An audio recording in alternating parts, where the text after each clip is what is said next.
மீகா 7ஆம் அதிகாரம். ஐயோ, உஷ்ணகாலத்து கனிகளை சேர்த்து திராட்சை பழங்களை அறுத்த பின்பு வருகிறவனைப் போல் இருக்கிறேன். புசிக்கிறதற்கு ஒரு திராட்சை குலையும் என் ஆத்துமா இச்சித்து முதல் அறுப்பின் கனியும் இல்லை.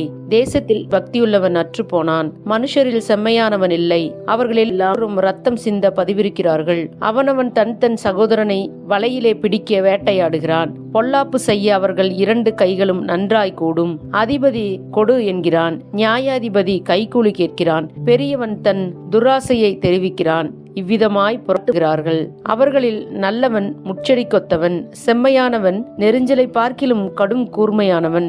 உன் காவற்காரர் அறிவித்த உன் தண்டனையின் நாள் வருகிறது. இப்பொழுதே அவர்களுக்கு கலக்கம் உண்டு. சிநேகிதனை விசுவாசிக்க வேண்டாம், வழிகாட்டியை நம்ப வேண்டாம். உன் மடியிலே படுத்துக் கொள்ளுகிறவளுக்கு முன்பாக உன் வாயை திறவாமல் எச்சரிக்கையாயிரு.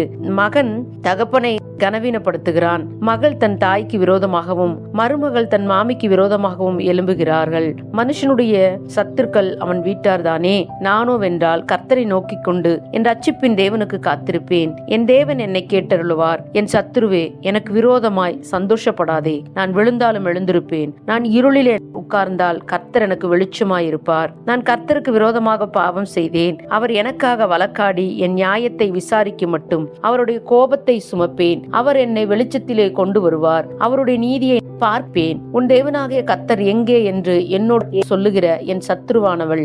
அதை பார்க்கும் போது வெட்கம் அவளை மூடும். என் கண்கள் அவளை காணும். இனி வீதிகளின் சேற்றை போல மிதிக்கப்படுவாள். உன் மதில்களை எடுப்பிக்கும் நாள் வருகிறது. அந்நாளிலே பிரமாணம் வெகு தூரம் பரவிப்போம். அந்நாளிலே அசிரியா முதல் எகிப்தின் பட்டணங்கள் வரைக்கும், எகிப்து முதல் நதி வரைக்கும், ஒரு சமுத்திரம் முதல் மறு சமுத்திரம் வரைக்கும், ஒரு பர்வதம் முதல் மறு பர்வதம் வரைக்கும் உள்ள ஜனங்கள் உன்னிடத்திற்கு வருவார்கள். ஆனாலும் தன் குடிகளின் நிமித்தமும் அவர்கள் கிரியைகளுடைய பலன்களின் நிமித்தமும் தேசம் பாழாயிருக்கும். கர்மேலின் நடுவிலே தனித்து வாசமாயிருக்கிற உமது சுதந்திரமான மந்தையாகிய உம்முடைய ஜனத்தை உமது கோலினால் மெய்த்தருளும். பூர்வ நாட்களில் மேய்ந்தது போலவே அவர்கள் பாசானிலும் கீழையாத்திலும் மேய்வார்களாக.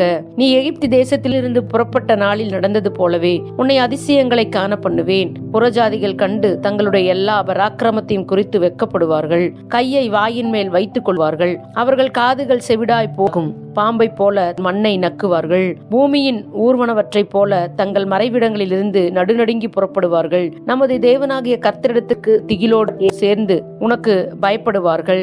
தமது சுதந்திரத்தில் மீதியானவர்களுடைய அக்கிரமத்தை பொறுத்து மீறுதலை மன்னிக்கிற தேவரீருக்கு ஒப்பான தேவன் யார்? அவர் கிருபை செய்ய விரும்புகிறபடியால் அவர் என்றென்றைக்கும் கோபம் வையார். அவர் திரும்ப நம்மேல் இறங்குவார். நம்முடைய அக்கிரமங்களை அடக்கி நம்முடைய பாவங்களை எல்லாம் சமுத்திரத்தின் ஆழங்களில் போட்டு விடுவார். தேவரீர் பூர்வ நாட்கள் முதல் எங்கள் பிதாக்களுக்கு ஆணையிட்ட சத்தியத்தை யாக்கோபுக்கும் கிருபையை ஆபிரகாமுக்கும் கட்டளையிடுவீராக என்பதே.